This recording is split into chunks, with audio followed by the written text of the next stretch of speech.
doutor Augusto, o doutor Joaquim Francisco e o Cidário também para fazer suas considerações e a gente encerrar esta reunião.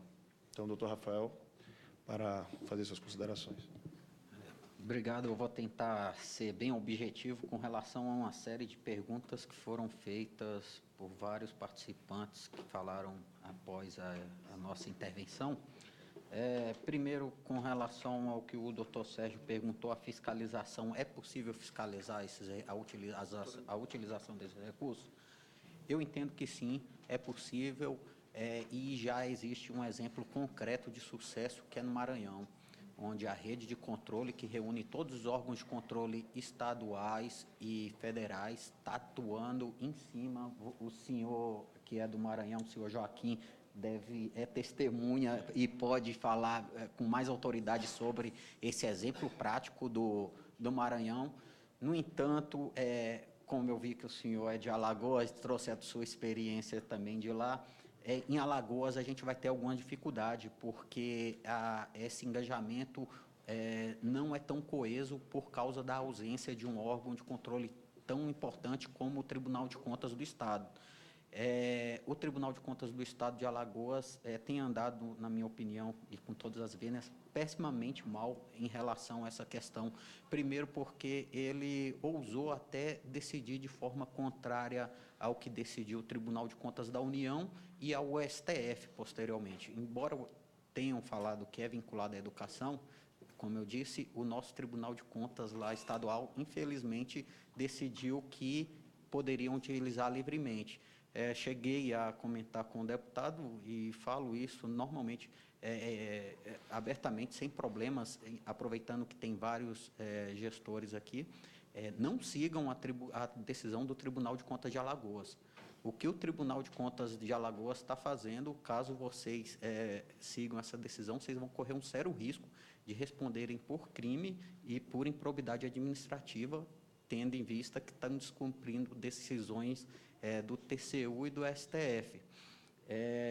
Então, eu entendo que essa fiscalização é possível desde que exista uma coesão muito grande entre todos os órgãos de controles que na estrutura do nosso Estado não são poucas. Temos aí Controladoria Geral dos Municípios, que deveriam haver também a CGU, TCU, Tribunal de Contas dos Estados, temos os Ministérios Públicos federal, estadual e de contas, cada um na sua especialidade e também com a devida capilaridade. Temos a própria sociedade, o controle social, que não é omisso. Eu recebo várias denúncias no meu gabinete de cidadão, de vereadores. Temos as câmaras municipais aqui devolvendo também e compartilhando a responsabilidade com o senhor Cidário. As câmaras municipais estão em todos os municípios e é função do Legislativo Municipal não só nomear praças ou editar leis dando nome de rua ou cidadão honorário, não, tem e deve fazer um papel fiscalizatório também. E temos os conselhos, então, que são, e temos... Então, essa responsabilidade não é exclusiva do Ministério Público, a meu ver, o Ministério Público tem desempenhado, sim, ela de um modo até bom, tanto é que é reconhecida hoje, o Ministério Público brasileiro é reconhecidamente pela sociedade uma das mais prestigiosas instituições do nosso país. Claro que padece de algumas limitações e falhas, mas nesse ponto está muito além do que outras instituições do nosso Estado que deveriam corresponder mais. Então, eu acho que se todos elevarem o seu nível de trabalho e comprometimento, como o Ministério Público fez, é possível sim.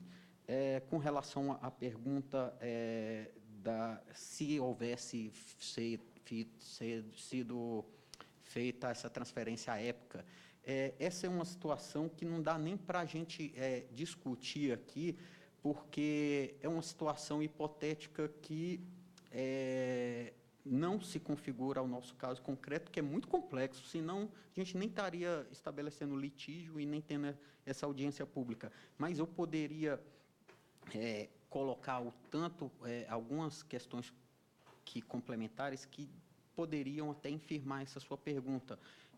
Por exemplo, se tivesse sido recebido esses recursos a tempo, o município poderia ter estabelecido uma remuneração mais condigna para o professor que se dedicou mais, uma gratificação para quem faz uma atividade ali extra classe, numa atividade de reforço, ou tendo subsidiado alguma bolsa para a graduação que é necessária, enfim. Mas não foi. E por quê? Porque recebeu tardiamente, o município sequer, aí fazendo até a defesa da CNM, o município sequer teve a oportunidade de aplicar aqueles recursos tal como deveriam ter sido feitas. Ou seja, ele recebeu e pelo que vocês sustentam, deveria ser automaticamente pago como abono. E haveria abono se ele tivesse tido a oportunidade de gastar a tempo esses recursos no exercício financeiro correspondente? Não há garantia também disso. Não há garantia de que... não há garantia de que haveria abono e não há garantia também de que esses recursos seriam transferidos automaticamente, já que o município poderia exigir dos profissionais do magistério a contraprestação devida. Então, eu acho que... E também a própria letra da Constituição. Primeiro, deve ser destinado esses recursos para ações de manutenção e desenvolvimento do ensino. Eu falo, há uma questão lógica e temporal aí. É possível fazer manutenção e desenvolvimento do ensino pretérito? Se fizer isso, vai estar desviando da finalidade constitucional estabelecida em norma constitucional. Vamos estar transgredindo a Constituição também. Então, é algo muito controvertido. A questão o consultor Marcos Rogério falou como rediscutir essa decisão do TCU. Acho que é importante esse debate, mas, no meu entender, vocês estão indo pelo caminho errado. O TCU firmou isso por unanimidade, 9-0. Então, no âmbito da administração, do controle federal, já está sedimentado, é passível de discussão judicial. Porém, não sei se os senhores têm conhecimento, mas 2 ministros já se manifestaram pela manutenção da decisão do TCU, claro que em caráter liminar.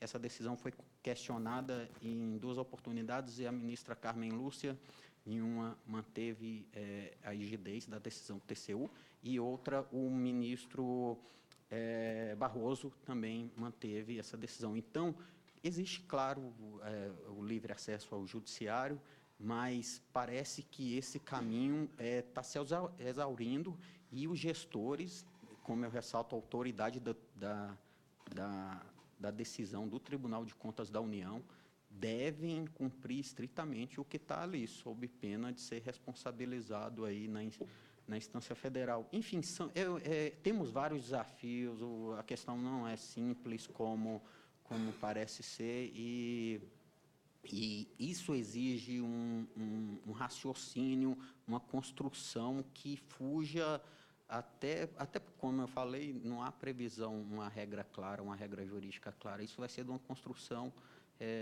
do direito através das várias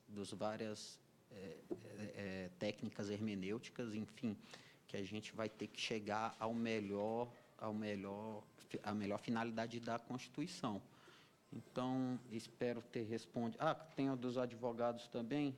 Os advogados, a questão é que pagar o honorário de advogados realmente está fora da previsão da destinação dos recursos do Fundef.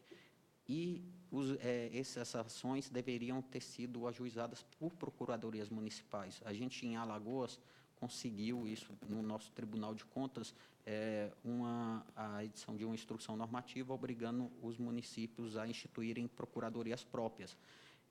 Claro que o advogado que laborou ali deve ser remunerado sob pena de enriquecimento sem causa do município, mas ele deve ser remunerado, primeiro, com recursos que não são vinculados à educação, de outras frontes, pagamento, prestação de serviço, enfim.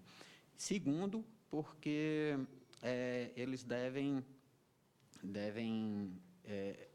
devem também pagar um preço correspondente ao valor justo do serviço. 20% de precatórios milionários é desarrazoado, é totalmente desproporcional. E há uma outra questão. E a contratação desses escritórios foi legal? Se deu de forma, por meio de licitação? Inexigibilidade, aonde que existe a singularidade para fazer a contratação direta de um escritório para fazer execução fiscal, uma execução que é uma peça muito singela, que aí 2 laudas, qualquer advogado habilitado por OAB tem essa capacidade. Então, no mínimo, licitação para contratação.